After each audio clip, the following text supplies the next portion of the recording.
And I remember how you loved me. Time was all we had until the day we said goodbye. And I remember every moment of those endless summer nights. Ooh, I remember. Richard Marx, guys, on Maseve FM. Dumela mo Maseve. This week we are behind the wheel of the BMW X5 xDrive30d, and we're gonna have a conversation.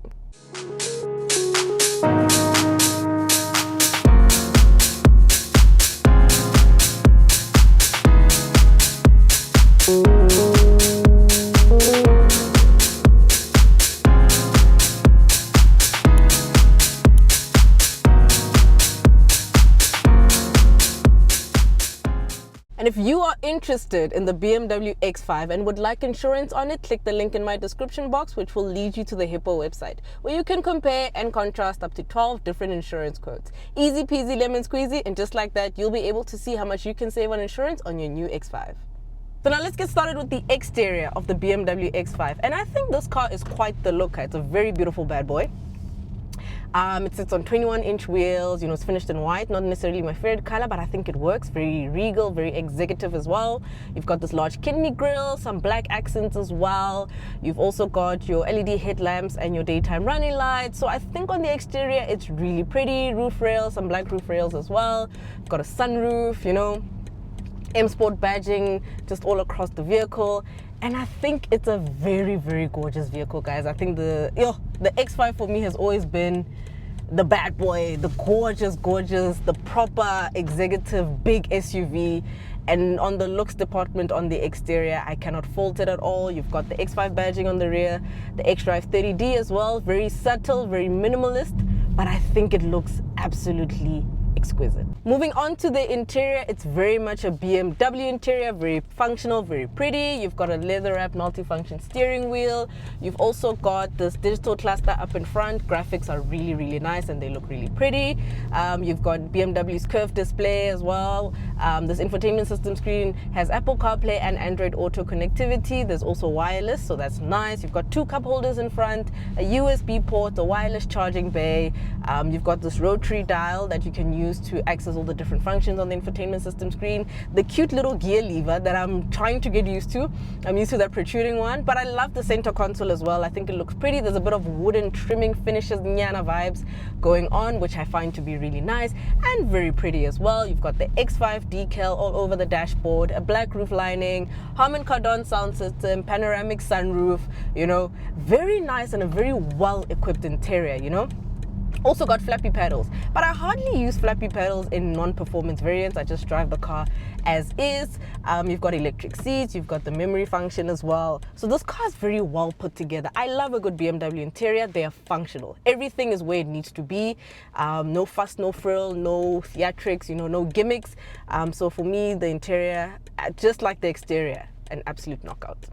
So now let's get into the drive. What is powering the BMW X5? So the X5 uses a 3-liter turbo diesel, producing 219 kilowatts, 650 Newton meters of torque as well. So I think it's a 7-speed or an 8-speed, but I'll put everything on the screen for you. A very nice car, drives perfectly. This is how a diesel BMW should be. I can sing its praises. I think you guys know on the channel we are big fans of big displacement and especially BMW diesels because you get a lot of range and great driving experience. So you're getting over 1,000 kilometers of range. I'm on a half tank now and I still can get about 480 to 500 kilometers. I haven't been putting my pedal to the metal as much, but I think it's very efficient. It's very lovely to drive. It's very serene, very relaxed. I think the diesel grunt in here is also not overwhelming, which is quite nice, and I'm happy about it. Very subdued.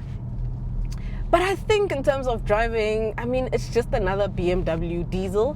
So obviously I can't fault it in anything. I think it's just absolutely amazing driving wise, and obviously because I said earlier you get a lot of range, over 1,000 kilometers of range, so it stands out from all its competitors in terms of the efficiency and the frugality aspect. But I think overall for me, The drive is exquisite, the drive is pleasant, gear changes are smooth, gear changes are prompt, so it knows what to do, when to do it, and how to do it. So I love it. I'm very much impressed, and the fact that it's just the BMW diesel, it just ticks all the boxes for me. So now let's get into the verdict. What does maseve think of the BMW X5? So I drove the X6 a while back, and I remember saying that that fell flat for me. Getting into this one, I feel the exact opposite. I think this is where your money should go. The X5 encompasses so many traits and so many positive features against its rivals. It's in a very competitive segment, but even in that competitive segment, it seems to be the clear-cut winner for me. You know, you're looking at cars like the Mercedes-Benz GLE, you're looking at maybe the Audi Q8, the Q7, Range Rover Velar.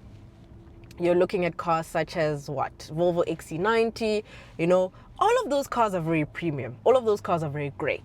But I think this one is greater, if not the greatest, in this segment. I feel like this is the car that you should lean towards, especially if you're looking in the large premium luxury segment.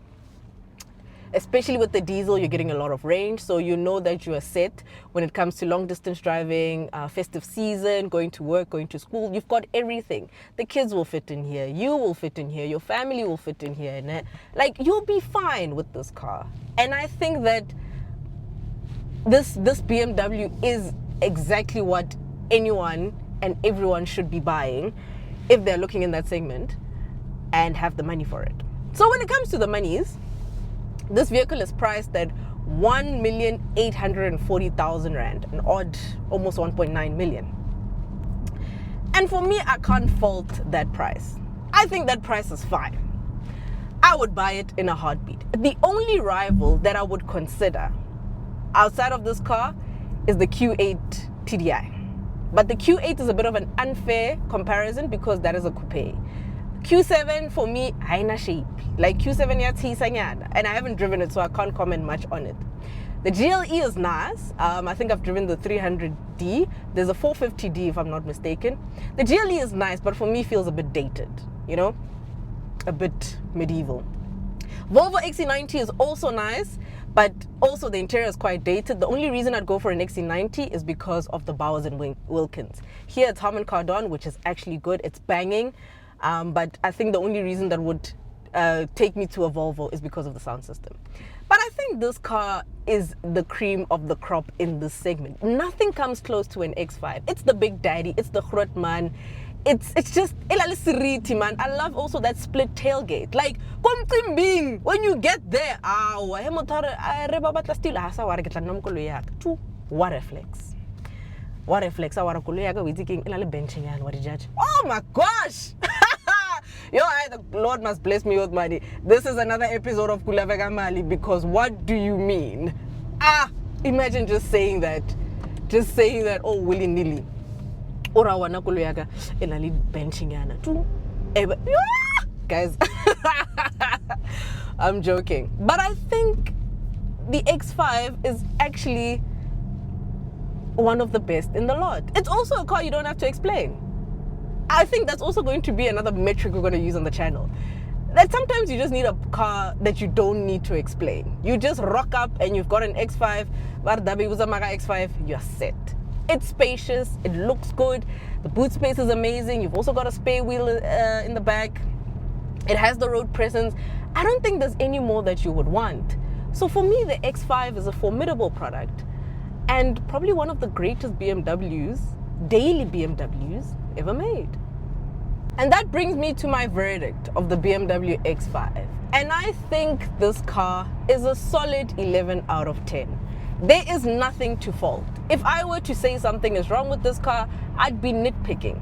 There's absolutely nothing wrong with this product. Stunning, beautiful. I think maybe a lot of people might be adverse to the pricing. Maybe the pricing could raise some eyebrows. Maybe you guys are not happy with the pricing. You'll let me know in the comments. But I think that all of these cars are quite pricey. And I think BMW manages to retain their pricing. As much as they are expensive, they are not exorbitantly expensive. Their pricing is high, but you're just like, for what you're getting, I think you're fine. And the fact that they have comprehensive trim levels, like the M Sport, you get quite a lot of stuff. So the extras that you take are just based on your preference, and they just probably vanity ticks. So for me, this car will definitely score a rating of 11 out of 10. It's beautiful, it's nice, great sound system, great efficiency. It lacks nothing. So well done to BMW. This is it.